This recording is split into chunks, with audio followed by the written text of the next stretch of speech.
Welcome all, I'm EyeofSol. I have only one rule here. If it's animated, I'll comment on it.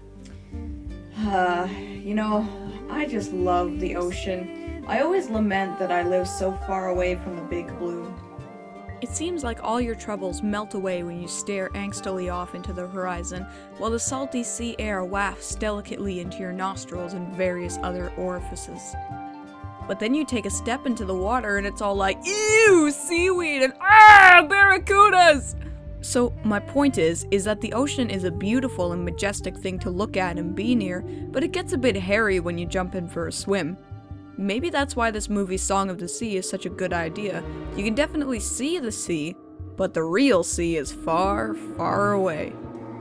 Song of the Sea was directed by Tom Moore and was produced by, well, holy shit. There was like 9 million production companies that were involved in this. You'd think with so many different companies jockeying for space in this production, it would be a massive clusterfuck, right? Well, if your definition of a clusterfuck is something that could be so amazingly awesome that it would be nominated for an Oscar, then sure, it's a gigantic clusterfuck. Song of the Sea premiered at the Toronto International Film Festival on September 6, 2014, and had a limited theatrical release in North America, which qualified it for the 87th Academy Awards. In fact, the reception that this movie gained was so respectful that I should probably be wearing a top hat while reviewing this. But my zombie Virgil is kinda hogging it at the moment.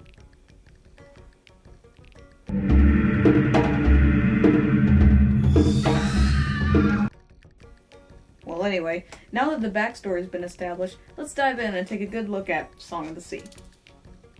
Just as an aside, since this is my first movie review for this show, I feel like I should mention it. My movie reviews are going to be a lot shorter than my series reviews. I want to analyze the product given as a whole rather than as individual pieces. That's how it was distributed anyway, so I don't really see any other way of doing it. That's the only time I'm going to mention this. Every other time, I'm going to assume you know. The plot is based off of the ancient Celtic legend of the Selkies, mythological beings that resemble humans on land and turn into seals in the ocean. The legend is kind of similar to the legends of swan maidens and mermaids. Anyway, two kids named Ben and Saoirse live on a lighthouse island with their father and don't seem to get along very well with each other. On Saoirse's 6th birthday, she steals her brother's shell flute, finds a mysterious coat, and upon reaching the ocean, she turns into a pure white seal. After Saoirse is found washed up on the shore, her and Ben's grandmother take them to live in the city, which makes Saoirse fall ill, since she is separated from her coat. Ben and Saoirse have to make their way back home in order to find her coat, and have her sing her song in order to free the fairies who have been turned to stone by Maka, the owl witch, before she dies. Sounds very interesting, right? It's definitely akin to classic fairy tales, and has this sort of otherworldly feel to it, where you can't exactly pin down what year it is or where exactly it's supposed to take place. But hey, that's not a problem at all, because it allows for a great amount of creative freedom. The characters in this movie are pretty well put together for how simple they are. The unearthly fairy tale style plays well with the somewhat archetypal personalities the characters have.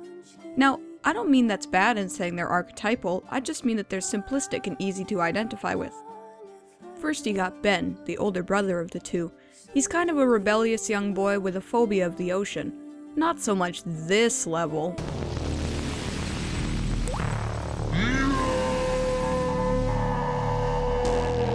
But he does wear a life jacket at all times, even on land. Ben is generally looked over by his father, who seems to dote on Saoirse much more affectionately.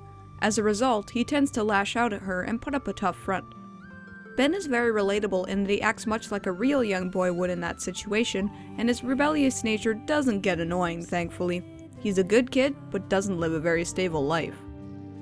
Saoirse, on the other hand, is a cute little girl who is completely mute, and everyone seems to pay attention to her and treat her with kindness. Being a mute, I can't say there's much going for Saoirse, other than her whole being a Selkie thing and being near nuclear levels of adorable. But when bad things happen to her, you do feel for her. It's not like she can talk her way out of a situation after all, and she's really not one to fight back. Saoirse always has this kind of air about her, where you're not entirely sure that she's seeing or hearing the same things the other characters are, and I think that trait is portrayed very well. The other side characters, like the kid's father, their grandmother, and the fairies, are honestly not all that interesting. The focus is entirely on Ben and Saoirse, so the side characters end up falling into a pit of underdevelopment. The fairies are kind of just like, woo, we're fairies, and then they're gone. And that brings me to one of the main problems with this movie. This movie is kind of unclear as to what the peril is exactly. There's not even really a villain. Maka the Owl Witch is not the villain, she's just a sad mother who wants to separate herself from her emotions.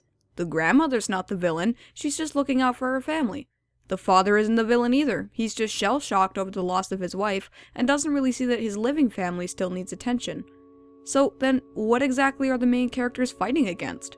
Saoirse will die if she doesn't get her coat back, yes, but how does that affect the world itself?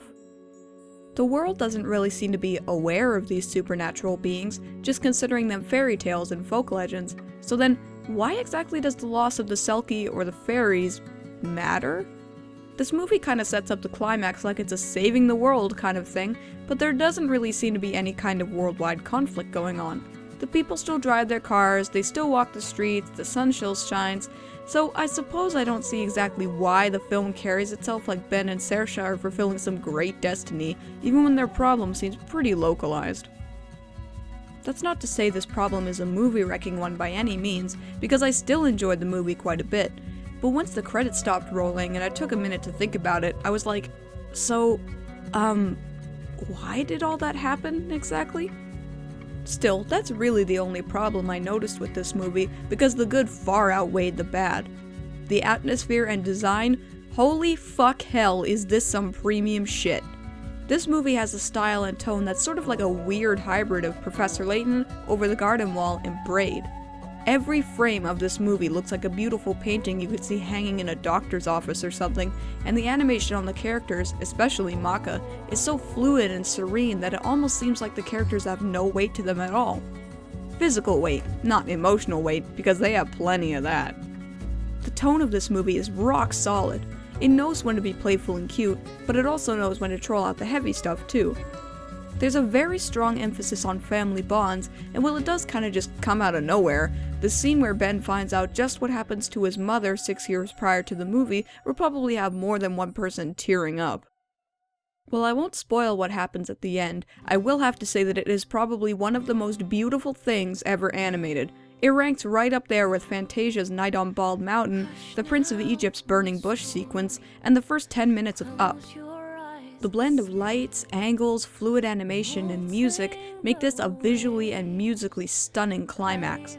There's no explosions, there's no car chases, there's really not anything here that makes it a traditional climax, but that's because it's not a physical climax, it's an emotional one.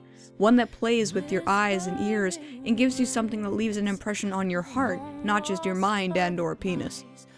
If you're a fan of fairy tales, or even just anything heavy on the atmosphere and careful with its tone, you should definitely check it out. This movie's got something in it for almost anyone, and it certainly deserves the trophy it almost got. I give Song of the Sea 4 eyes out of 5, which means it's really damn good. But there is kind of a big glaring flaw in it. So, Song of the Sea, is it watchable? Unless you have a deep-seated fear of anything to do with the ocean, then yeah, absolutely. Is it enjoyable? With the exception of a somewhat ambiguous peril, definitely yes. Is it memorable?